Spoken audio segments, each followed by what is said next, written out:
I'm Chloe, an architect by profession, and in that moment, I was a bride walking down the aisle. Every detail of my wedding had been meticulously planned, from the flower arrangements to the playlist that would serenade us through the night. I had always envisioned this day as a scene straight out of a romance novel, where love conquers all. Jack, my fiancé, stood at the altar with a nervous smile. An engineer, logical and straightforward, the yin to my creative yang. I believed we complemented each other well, excited to embark on this new chapter of life together. However, as our eyes met, I noticed a distant look in Jack's eyes, almost burdened. Dismissing it as nervousness, I proceeded down the aisle. Yet my unease deepened when my would-be mother-in-law, Linda, leaned over to her neighbor, whispering something with narrowed eyes, sizing me up. When our eyes met, she forced a smile, mouthing, "You look beautiful," but the smile didn't reach her eyes. As the ceremony continued, and the pastor asked if Jack took me to be his lawfully wedded wife, there was an agonizing pause before he finally said, "I do." However, his eyes lacked the warmth I had always associated with those words. During the ring exchange, Linda stood up, taking a photo, declaring loudly that we must capture the moment, stating that weddings are just the first day of a lifelong commitment, her words more a warning than a blessing. At the reception, Linda approached me with a saccharine tone, commenting on my unconventional dress and hinting at my rebellious nature, trying to keep the atmosphere light. I responded, "I believe weddings are a celebration of love, so why stick to convention?" Yet Jack's intervention, though momentarily relieving, carried a resignation that shouldn't be present on such a joyous day. As the first dance began, Jack held me at arm's length, our bodies swaying in rhythm but our souls feeling miles apart. The song, meant to be an anthem of our love, mocked me. And Jack's question, "So, Mrs. Chloe, ready for forever?" echoed in the cavernous space between us. Unsure of what forever held, I said yes, hoping the ominous cloud hanging over us would lift. Little did I know, this was just the prelude to a saga that would test not just my marriage, but the very core of who I was. The feeling that something had already come to an end lingered, even as everyone raised their glasses to toast our new beginning. After the wedding, returning to my cozy 3-bedroom dwelling, purchased with years of hard work, was supposed to be our sanctuary. But the walls that I thought would protect us turned into a prison, a stage for domestic warfare. Linda's subtle invasion began, marked by frequent unannounced visits and relentless criticism, culminating in the shocking announcement that she would be living with us. As she claimed a corner of what was once my reading nook, my heart sank, and I looked at Jack, pleading for him to intervene. I managed to pull him aside, my voice quivering. "This is our home, and we should have discussed this before any decision was made." He looked at me, his eyes void of the love I thought I had seen just a few months ago. "Mom's getting older, Chloe. She shouldn't be alone. She should be with family," he said, emphasizing the last word, as if I weren't considered family. "So I'm not family? Is that what you're saying?" I questioned, feeling the hot sting of tears starting to form. "You know that's not what I mean," he retorted, clearly exasperated. "But Mom has done a lot for me, and I owe her this much." "What about what we owe each other? We just got married, Jack. This is supposed to be our time to grow as a couple, not play house with your mom." But my arguments fell on deaf ears. The decision was made just like that. My opinion, my feelings, my home, none of it seemed to matter. And so Lyndon moved in, turning the love nest I had envisioned into a battlefield of egos, tensions, and outright hostility. Every room in the house felt heavier, suffocated by her presence. I could no longer find a quiet corner to read, a peaceful moment to reflect, or even a loving glance from the man I thought I'd spend the rest of my life with. That's how I realized I wasn't just fighting for my marriage or my home. I was fighting for my identity, my dignity, and my peace of mind. All the while, a single thought echoed through my head. How did it come to this? How did my life, my home, my choices become secondary to the whims of someone else? My reading nook was now a shrine to Linda's possessions, my kitchen a stage for her criticisms, And my husband, well, he was a stranger siding with the enemy. And all of this was just the beginning. If I thought life was hard before, it was nothing compared to the living nightmare that followed. The atmosphere in the house grew denser each day, as if the walls themselves were closing in on me. What made it even worse was the undeniable 2 blue lines on the pregnancy test I held in my trembling hands. I had always imagined sharing the news of my first pregnancy as a moment of joy, an occasion to be cherished. But as I looked at myself in the bathroom mirror, eyes red from restrained tears, I realized this milestone had turned into a millstone around my neck. When I told Jack about the pregnancy, his response was as lackluster as ever. "Well, that's something," he mumbled before quickly changing the topic to discuss a home improvement project his mother had suggested. It was Linda, of course, who took the reins of my pregnancy as though it were her divine mission. She began dictating my diet, my activities, and even the hospital where I would deliver. But her intrusion didn't stop at unsolicited advice. She managed to turn my pregnancy into another venue for her psychological warfare. "You're eating again," she would say, her eyes darting towards the modest sandwich I'd made for myself. "Shouldn't you be careful about gaining weight during pregnancy? This is doctor recommended, Linda." I'd reply, mustering all the patience I had left. "Doctors these days don't know what they're talking about. Back in my time, we knew how to handle pregnancies," she'd counter. And so it continued. As the weeks went by, my energy waned, but Linda's expectations soared. She turned my home into her personal palace, ordering me to clean, cook, and cater to her needs as if I were a servant rather than a daughter-in-law, and a pregnant one at that. "Chloe, why haven't you vacuumed the living room yet?" she'd yell from her self-assigned throne, my old reading nook where she'd spend hours scrolling through her phone or watching daytime TV. "I've been feeling really tired today, Linda. The doctor advised me to take it easy," I said, my voice tinged with desperation. Tiredness during pregnancy isn't an illness, you know. Jack once again remained conspicuously silent, his compliance deafening. The tension reached a breaking point during another heated dinner discussion, where Linda decided to critique my choice of baby names. "That's a ridiculous name for a child. You might as well pin a kick me sign on his back for his entire school life," Linda sneered. "Enough is enough, Linda. This is my child, and I have a say in how to raise him or her," I snapped, my patience finally depleted. "Oh, so now you're talking back to me." Linda's eyes flared, her voice escalating. Jack intervened, but not in the way I had hoped. "Chloe, you're being emotional. Mom's just giving her opinion," he said. I looked at him, then at Linda, and then at the house that had turned into a nightmare. I felt trapped, humiliated, and utterly alone. I could barely recognize the woman staring back at me in the reflection of my tarnished wedding ring, a woman who was slowly losing everything she had once valued: her home, her dignity, and most devastatingly, her will to fight.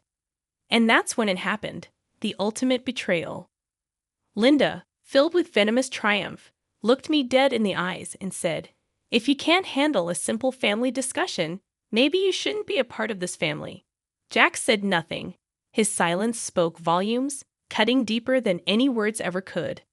In that moment, I realized that my nightmare wasn't unfolding. It had already unfolded, and I was living in it.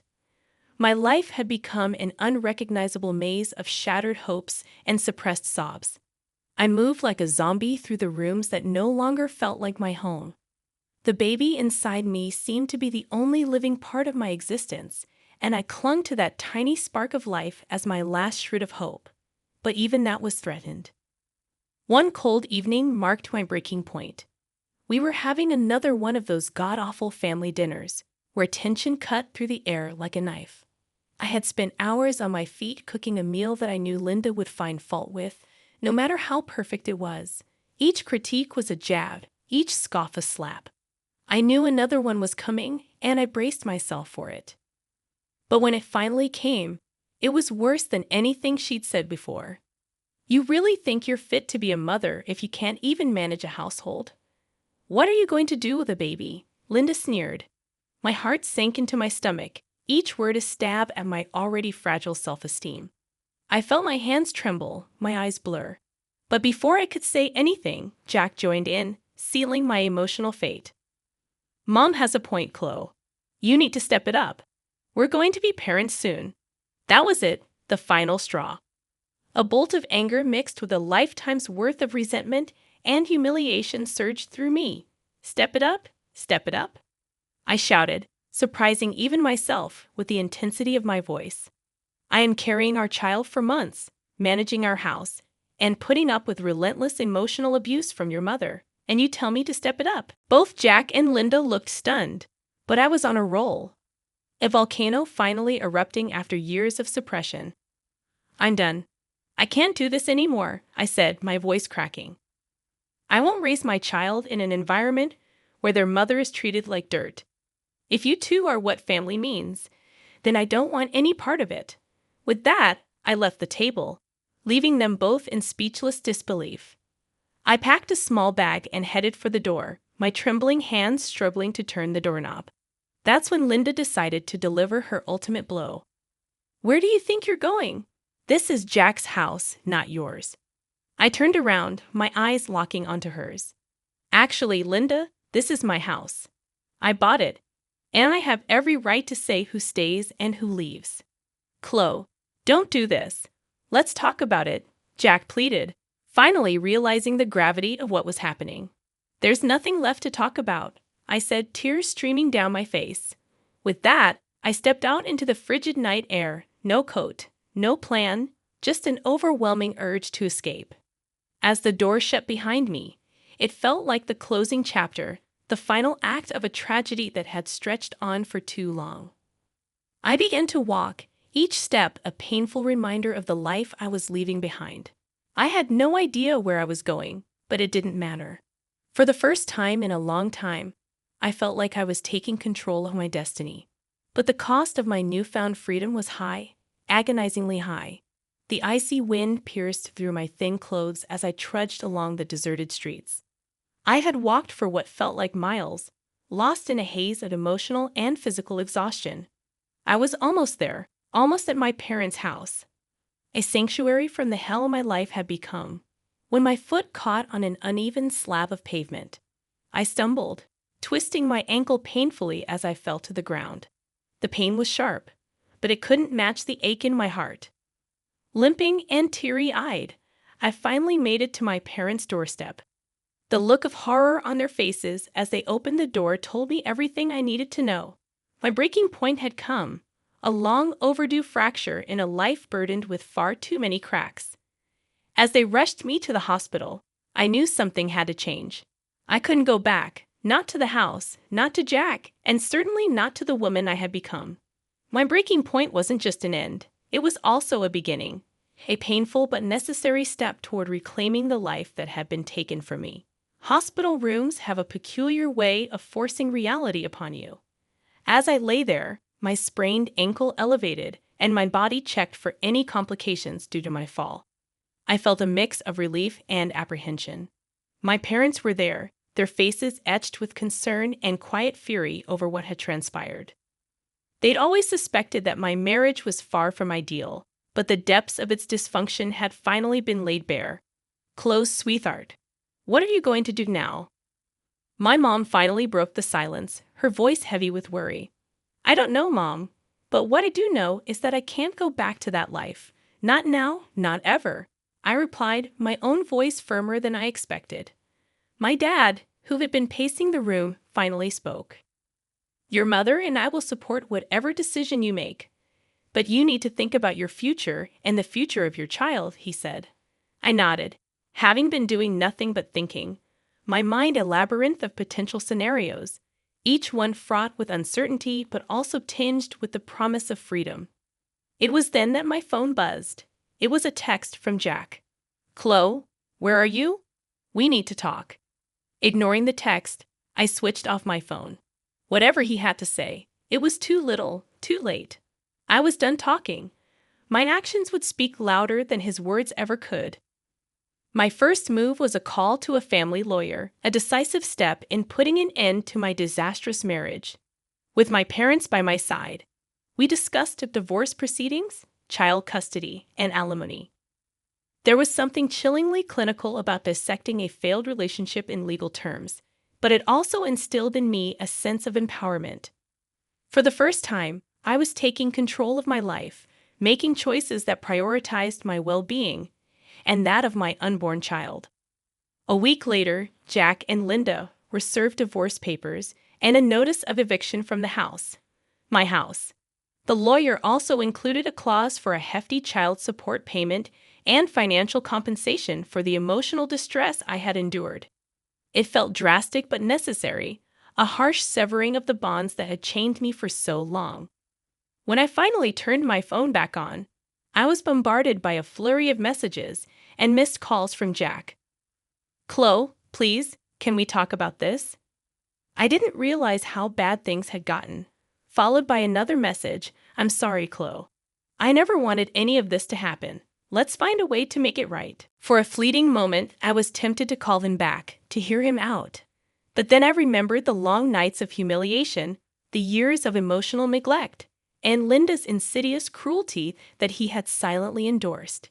Any affection I had for him was now buried under the ruins of our broken marriage. I deleted the messages, erased his number, and blocked him on all social media platforms. As far as I was concerned, Jack was now part of my past, a painful chapter in a book I was ready to close. I knew the journey ahead would be filled with its own set of challenges. Divorce proceedings are never simple, especially when a child is involved. But for the first time in years, I felt like I was steering the course of my own life. A painful journey, but one that led away from the darkness that had consumed me and towards a future that, while uncertain, held the promise of something better. The courtroom had that sterile, cold air that seems exclusive to places where lives can change in an instant. My lawyer sat next to me, a stack of papers in front of her, radiating confidence. My parents were behind me, their moral support palpable across the room. Jack sat with a look of defeated bewilderment, his mother Linda beside him, her face a mask of indignant disbelief. "All rise," the bailiff announced, and Judge Morrison entered the room. The divorce proceeding was a whirlwind of legalese, a barrage of facts and accusations laid bare for the court to dissect. As the evidence of Linda's abusive behavior and Jack's neglect was presented, I watched their faces contort, perhaps truly seeing themselves for the first time through the eyes of the law and through my eyes. The judge turned to Linda. "Mrs. Davis, you stand accused of emotional abuse and harassment. The evidence is overwhelming. How do you plead?" "Your Honor, this is all taken out of context.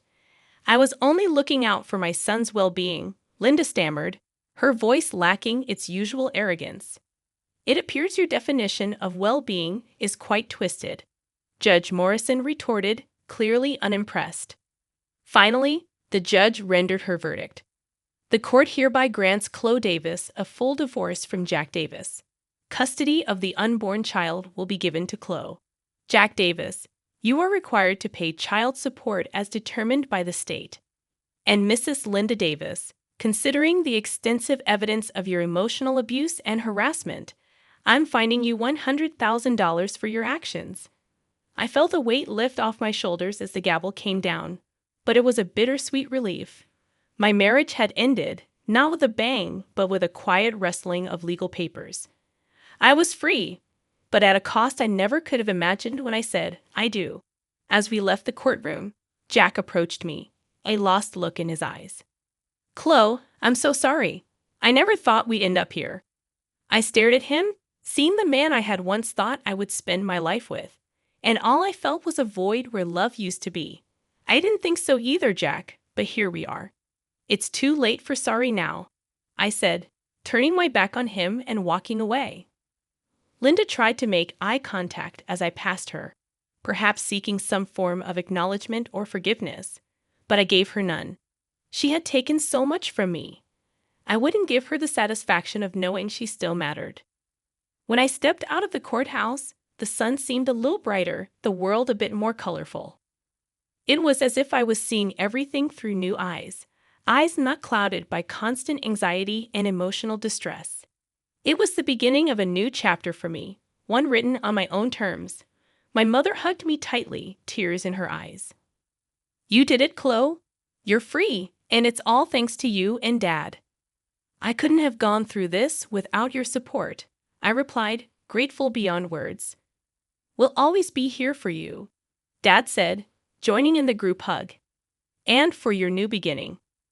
That night, I sat alone in my house, the house that was now truly mine, and felt a sense of peace settle over me. I was alone, but I wasn't lonely. For the first time in years, the only expectations I had to live up to were my own. I was still apprehensive about the challenges that lay ahead.